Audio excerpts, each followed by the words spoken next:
Welcome, everyone. On behalf of the entire congregation, I welcome you to the Unitarian Universalist Church of the Shenandoah Valley.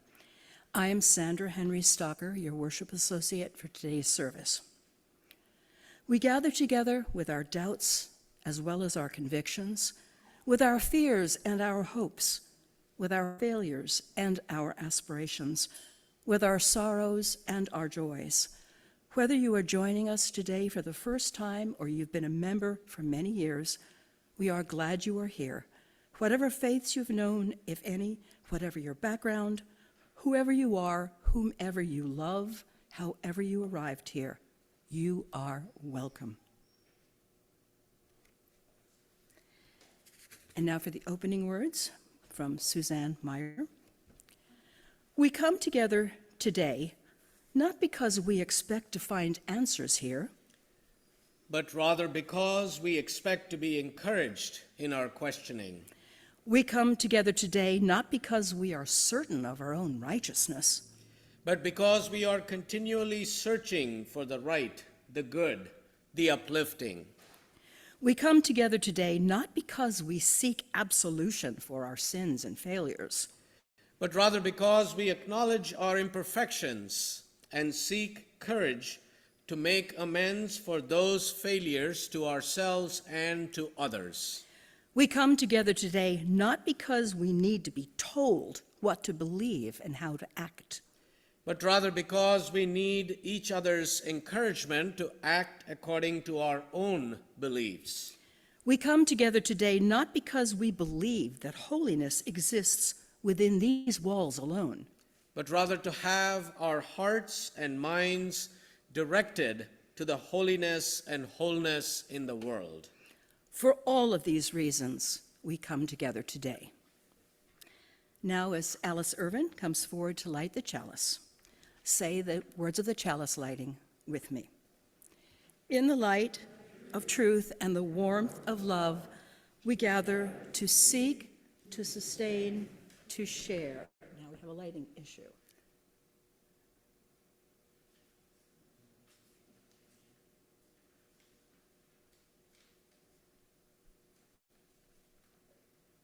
This will be our chalice. Okay.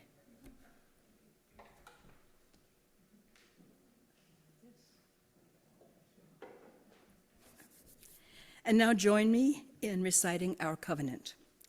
Love is the spirit of this church. The quest for truth is its sacrament, to dwell together in peace, to seek the truth in freedom, and to help our neighbor. To these ends, we covenant one with another. Our opening song is 1010 from the Teal hymnal, We Give Thanks.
Abi moved to the United States in 1994. He's a third-generation member of the Brahmo Samaj, a Unitarian Hindu reform movement with ties to Unitarian Universalism. Abi graduated from Meadville Lombard Theological School in Chicago in 1998 and received an honorary doctorate in 2018. Before being called to Cedar Lane in 2013, Abhi served congregations in Clearwater, Florida, Madison, Wisconsin, and Park Forest, Illinois.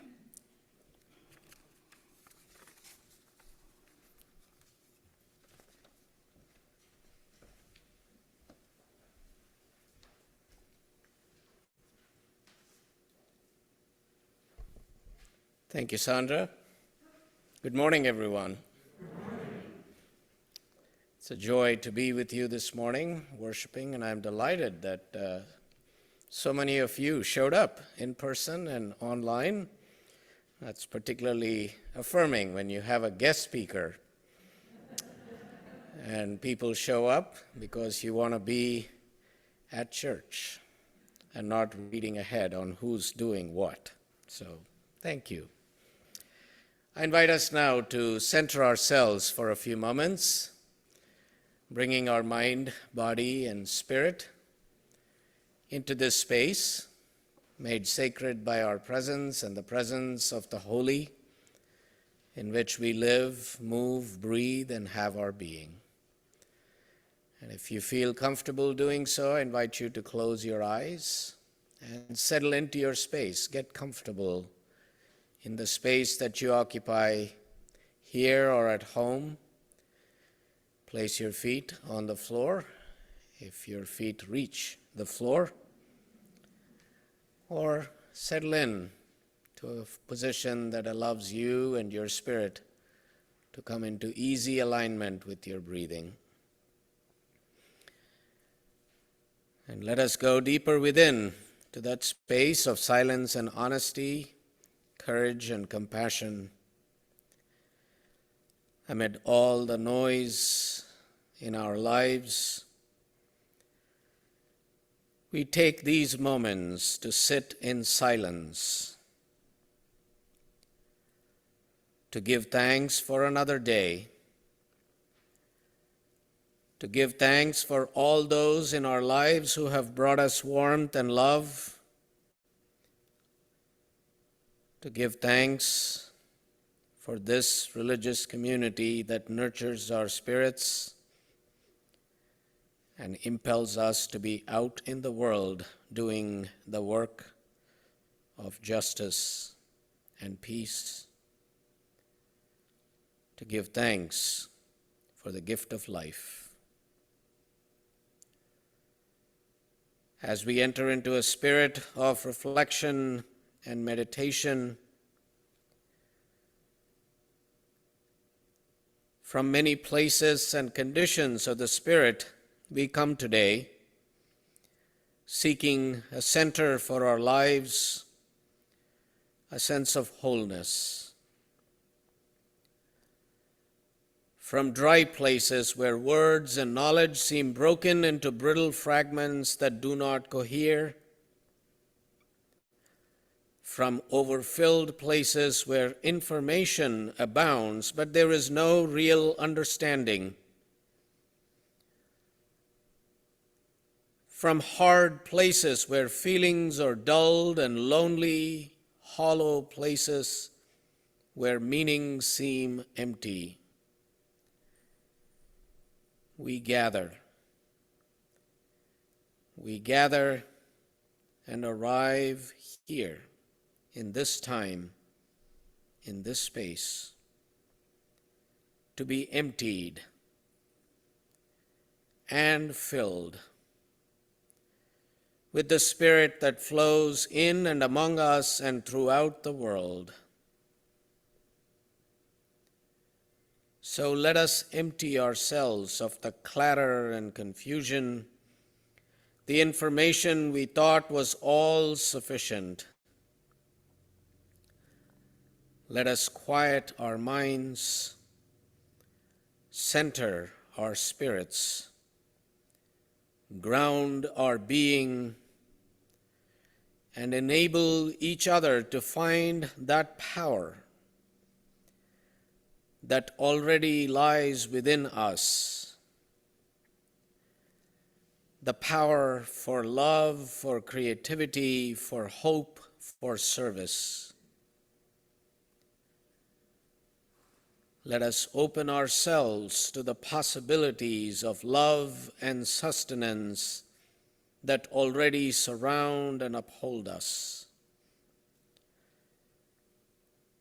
Let us see in every cubic inch of space a miracle, for life is at each moment a wonder, a gift of opportunity. And so may our hearts be open to compassion, our minds open to wisdom, our spirits open to grace, and our hopes and our hands be open to service. Let us be in silence together and be held together by the silence.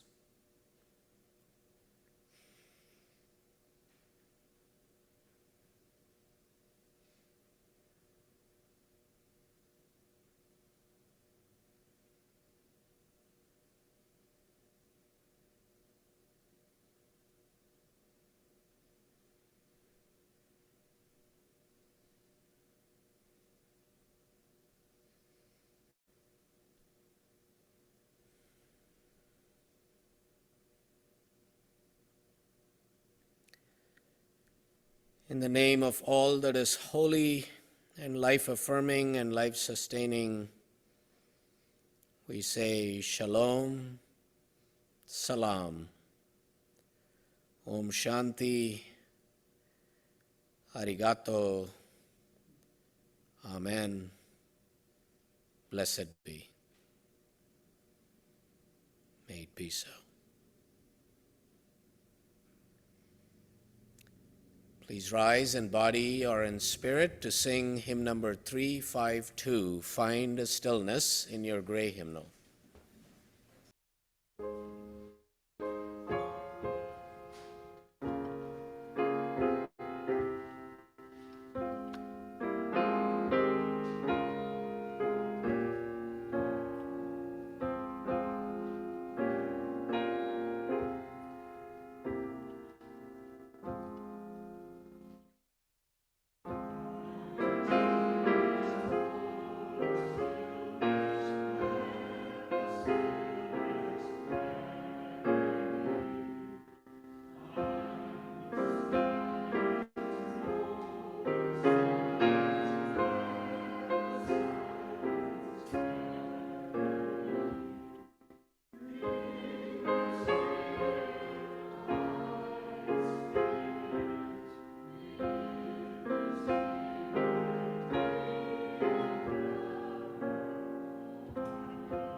I invite you to turn to responsive reading number 657 in the gray hymnal from the Reverend Sophia Lyon Foss. I invite you to read the words in italics, I think. Some beliefs are like walled gardens. They encourage exclusiveness and the feeling of being especially privileged. Other beliefs are expansive and lead the way wider and deeper sympathies. Some beliefs are like shadows clouding children's days with fears of unknown calamities.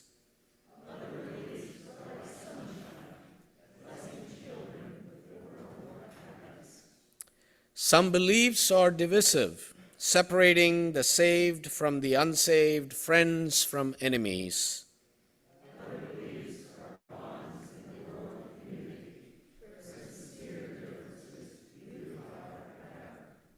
Some beliefs are like blinders, shutting off the power to choose one's own direction.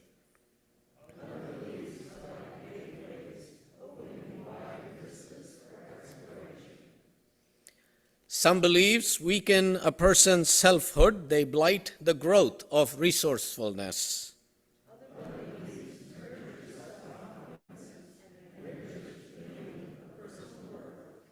Some beliefs are rigid, like the body of death, impotent in a changing world.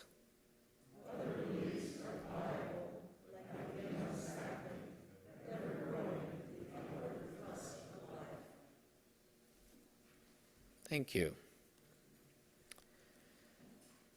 Again, good morning, and really glad to be here with you. I'm grateful to Reverend Kane for reaching out before she went on sabbatical, inviting me to come here and worship with you, and of course, my dear friend, Dr. Henry Segrishi, who is here with us with his wife, Susan, who I know you've gotten to know in these past few months, year, more. Henry used to be our director of music at Cedar Lane Unitarian Universalist Church for many years before he decided to abandon us by retiring. Just couldn't believe that he would do such a thing, but there you go. And he is now our Director of Music Emeritus at Cedar Lane Unitarian Universalist Church in honor and tribute to his wonderful music ministry that we continue to cherish and miss at Cedar Lane. So, thank you. So the late Douglas Adams is well known among science fiction fans for his comedic 5-novel series about Arthur Dent, an Englishman who is rescued just moments before the destruction of Earth in order for an intergalactic highway to be built. How many of you are science fiction fans and have read? All right, wonderful, good. So I'm not totally throwing stuff out that you don't have a clue and going, what the hell is he talking about? All right. So in the series, Arthur Dent is whisked away in his bathrobe by a friend who turns out to be an alien in disguise. And the two of them then roam the galaxy, assisted by a travel guide similar to the ones we find in bookstores, those things that used to exist where you actually went in and touched books, that thing. The first book in the series, the most famous of all 5, is titled A Hitchhiker's Guide to the Galaxy. Now, we had some really poor versions of films and TV series made. Please don't watch them. Read the books. They're a lot better. Now, some of the folks who have come through our doors in our Unitarian Universalist congregations have sometimes described their experiences as being rather like Arthur Dent, being taken out of his comfortable surroundings in their bathrobes and being dropped into alien territory when they've come to visit us. So I fervently believe there is a need for such a guide, given people's confusion and uncertainty about who we are religiously, what we believe, and how we do church. Now, while it is true that in some ways a Unitarian Universalist congregation such as yours is unique and unlike any other, we also come off looking like your run-of-the-mill Protestant church. I mean, look at you, look at the pews, the hymnals. And when we look at our own service, it is the typical hymn sandwich that we find in, a Methodist or a Protestant congregation, reading hymn, reading meditation, hymn, blah, blah, blah. So, and That's part of the problem. Because just when people think they have a handle on things about how we are organized, something trips them up, leaving them kind of out of balance than before. Take our worship service, for example. As I said, at first blush, it looks like the regular hymn sandwich that one might encounter in any Protestant church. The hymn tune sounds familiar. But as people start singing, you realize that the words are completely different. Like hymn number 114, Forward Through the Ages, right?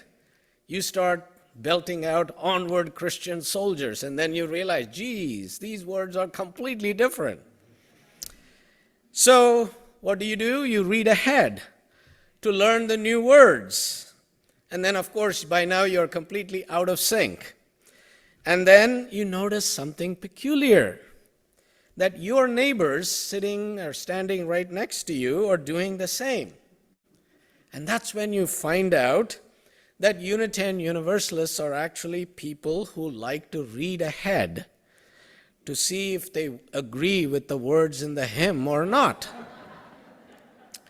Which is partly why we are somewhat not so good at singing congregational hymns, because we're constantly debating whether we want to say the words or not. We also have alternatives, like Amazing Grace, for example, has an asterisk after wretch. And underneath, if you go down, by which time you're out of step, you realize you can, instead of wretch, say soul, which makes it rather bland, in my opinion, but there you go.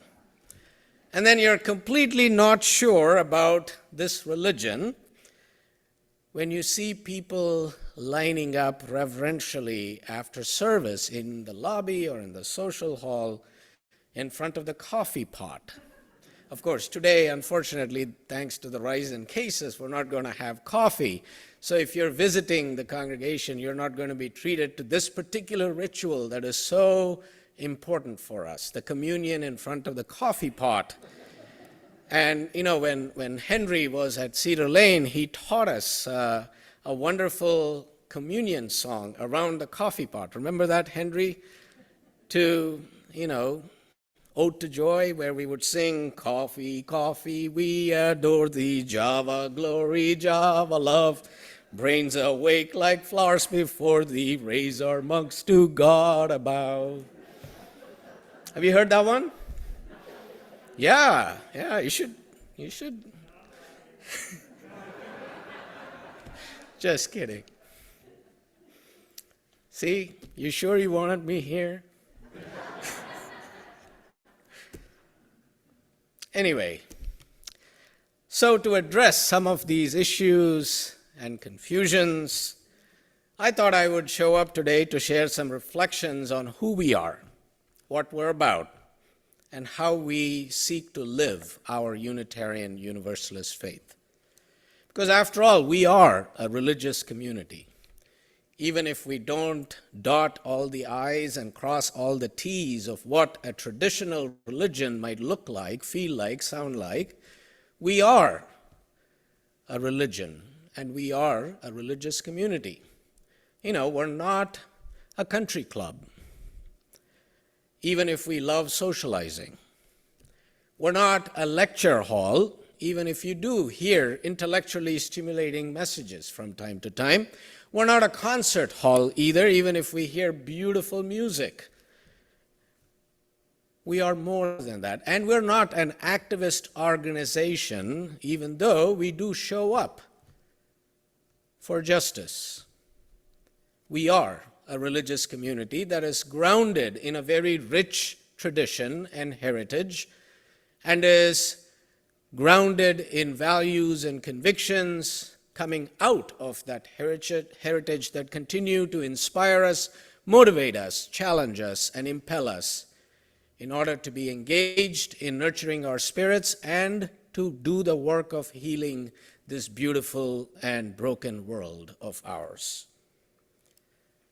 So here goes. Unitarian Universalism is a progressive religion that has its roots in two liberal Protestant denominations, the Unitarians and the Universalists. Unitarianism historically affirmed the unity and just and loving character of God, the moral and reasoning capacity of people, and working out one's salvation with diligence. Unitarians believed in the humanity of Jesus, seeing him as a wise teacher, a prophet and moral exemplar, a rabble-rouser, a rabbi. See, Jesus was not Christian, as some people would like us to think and believe. And we historically rejected the divinity of Jesus and sought to center the humanity of Jesus. Meanwhile, Universalism proclaimed the gospel of God's unconditional love, the inclusiveness of Jesus' message, and universal salvation. A loving God, Universalists insisted, would never condemn people to eternal damnation. Thomas Starr King, a 19th century Universalist who fellowshipped as both a Unitarian and a Universalist, came perilously close to the truth when he quipped, "Universalists believe that God is too good to damn people, whereas Unitarians believe that they are too good to be damned." There is some truth in that. Now, the two denominations consolidated in 1961 to form the Unitarian Universalist Association. Unitarian Universalism is today a non-creedal, covenantal, value-centered religion that is organized around a set of principles, currently 7, and we are considering an 8th principle, and 6 theological sources. We draw religious and spiritual inspiration from these sources, which are mystical, prophetic, Jewish, Christian, world religions, humanist, and earth-centered, to guide us in living out and living into the ethical principles that guide our lives.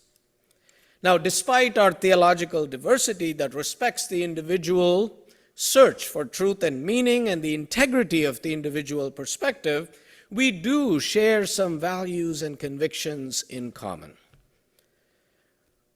We affirm and promote that each and every person matters. That is, everyone has inherent worth and dignity.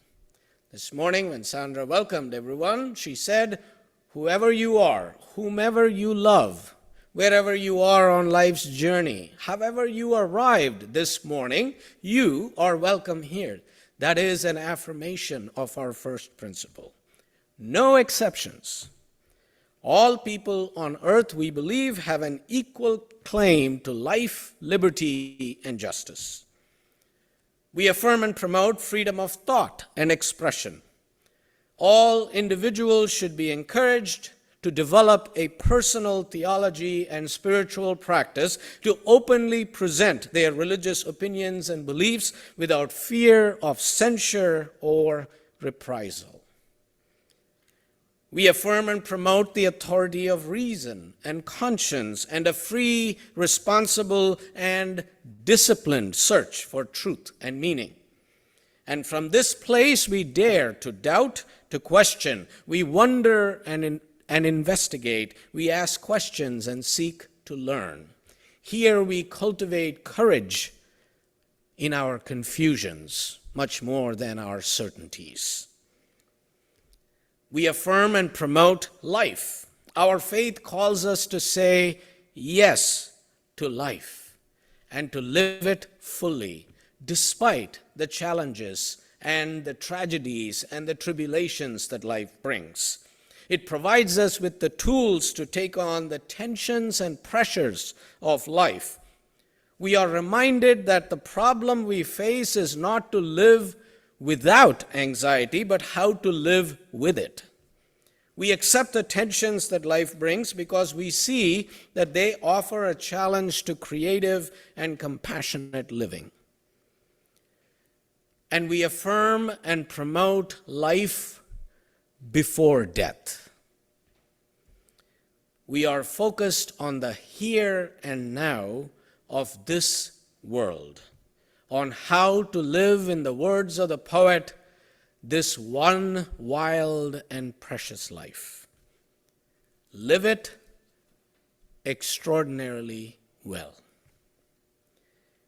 We affirm and promote unity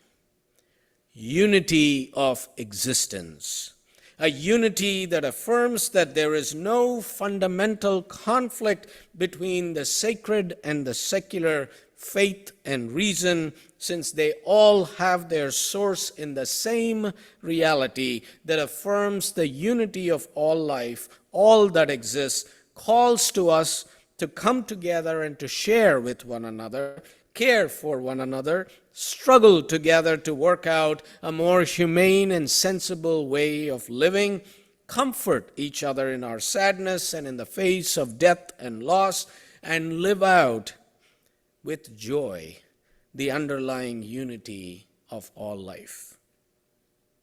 Now, the unity that I am talking about does not mean uniformity or sameness.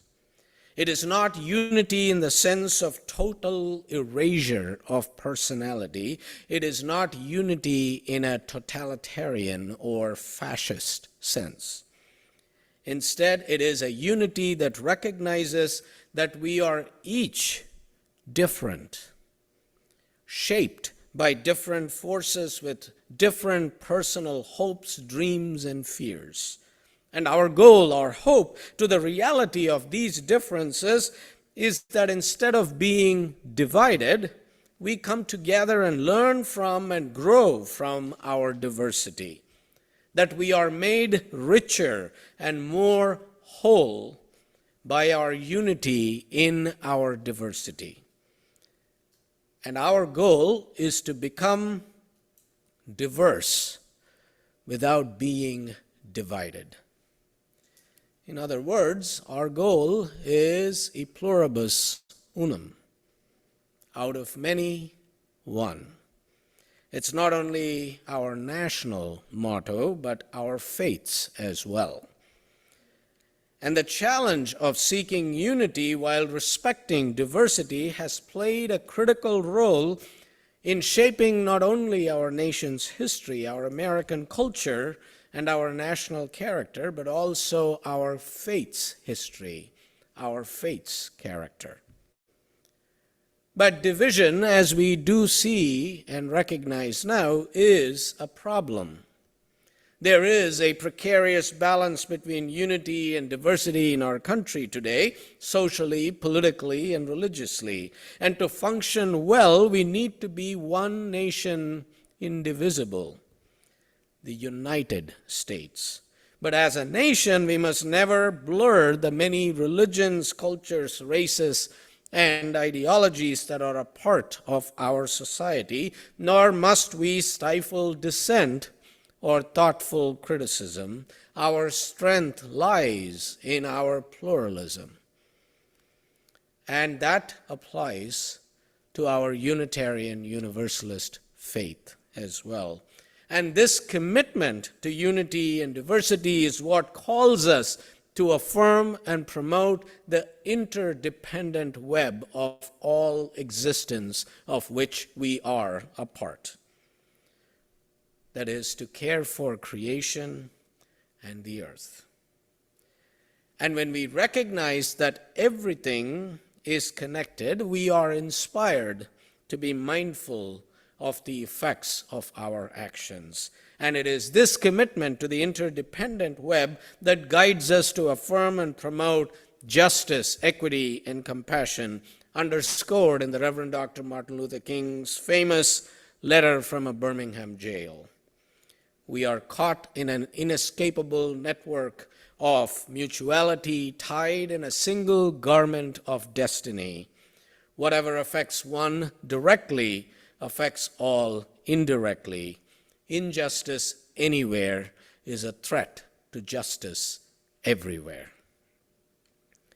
So our faith calls us to dare to name what is broken, to be witness to what is broken, not just what is in the world, but to witness to what is broken within ourselves, and to speak up against unjust laws and practices and policies that seek to undermine or eliminate people's right to liberty and justice or promote inequality, to challenge assumptions and to take actions requiring discomfort and sacrifice from ourselves, to revisit again and again the powers and principalities that seek to oppress, demean, and dehumanize, that we might contribute more effectively to the repair and transformation of our world. And to do all this in love. We believe in the force of love, not the hallmark saccharine type of love, but love as a practice, as a gritty way of being that calls us to engage with our whole selves, with one another and with the world, recognizing that the governing principle in human relationships is love, which seeks to help and heal, never to hurt or destroy. It is an unconditional love that will not let us go when we feel alone or vulnerable, will not let us down when we need to feel its presence to journey with courage, and will not let us off the hook from doing the difficult covenantal work of growing a just, peaceful, and compassionate beloved community where all are welcome.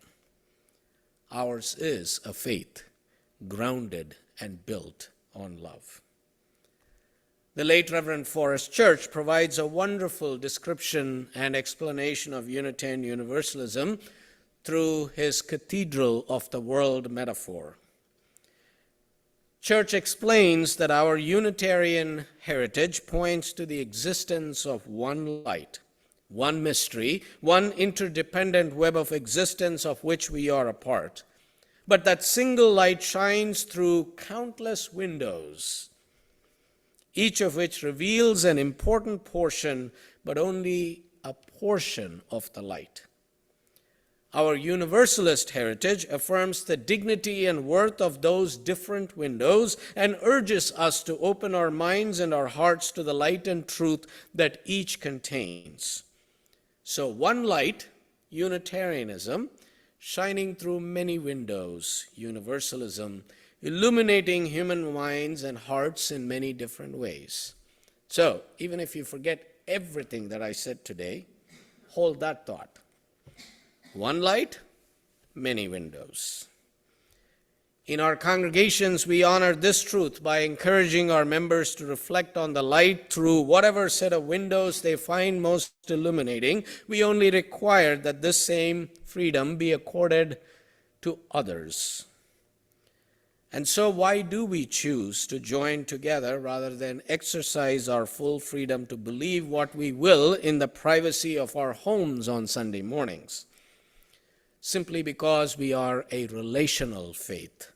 Because experience has taught us that we need one another. We need guidance in recognizing our tears in one another's eyes. We need prompting to raise our sights and be companions in the work of justice, and to care for our neighbors and to strengthen our witness in the world. And yes, we choose to gather because we know how easily we can slip back into mechanical habits that blunt our consciousness. We need and know we need to be reminded week after week how precious life is and how wondrous and magical and tragic. Not only to be reminded of these things for our own sake, but for the sake of our loved ones and our neighbors as well. So despite all the travail and the despair that surrounds us, we are at a moment where we see exciting possibilities as we journey through the 21st century. But the question is, will we recognize the mystery of this possibility? Will we be open to the opportunities to construct a more compassionate, sustainable, and interdependent way of being in right relationship with one another and the planet? Will we, as a faith, go boldly where no faith has gone before? These are not questions, friends. They are the agendas of today. They are the exciting, irresistible invitations to each of us to abandon prejudgment, to resist the temptation to maintain the status quo, and learn to listen and hear one another more deeply.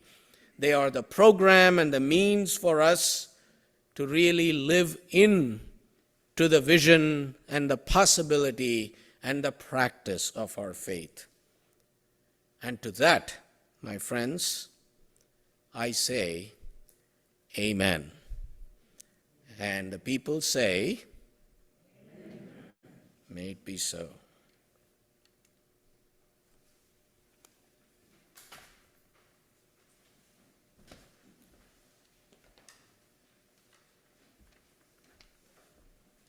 Now we will collect the offering while beautiful music plays.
'31, Love Will Guide Us.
Now, as Alice Irvin extinguishes the chalice, which actually did extinguish itself a little while ago, we'll read the words for extinguishing the chalice.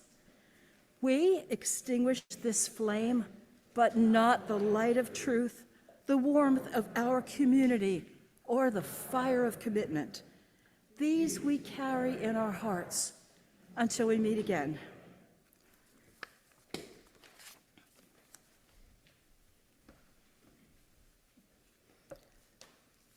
And let these words of our Universalist foremother, Olympia Brown, the first woman to be awarded full ministerial standing by an American denomination in 1865, be our inspiration. Stand by this faith. Work for it. Sacrifice for it. There is nothing in all the world so important as to be loyal to this faith, which has comforted us in sorrow, strengthened us for noble duty, and made the world beautiful. Do not demand immediate results, but rejoice that we are worthy to be entrusted with this great message. Go on finding ever new applications of these truths and new enjoyments in their contemplation, always trusting in the one God which ever lives and loves. So go in peace, friends, go making peace. Live gently, love fiercely, and bow to the mystery. May it be so.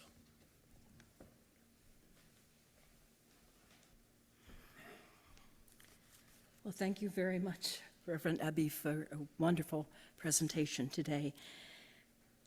As I stand here and look at this room with its many windows, I doubt that I will ever be here and not feel and appreciate the light that all of us share.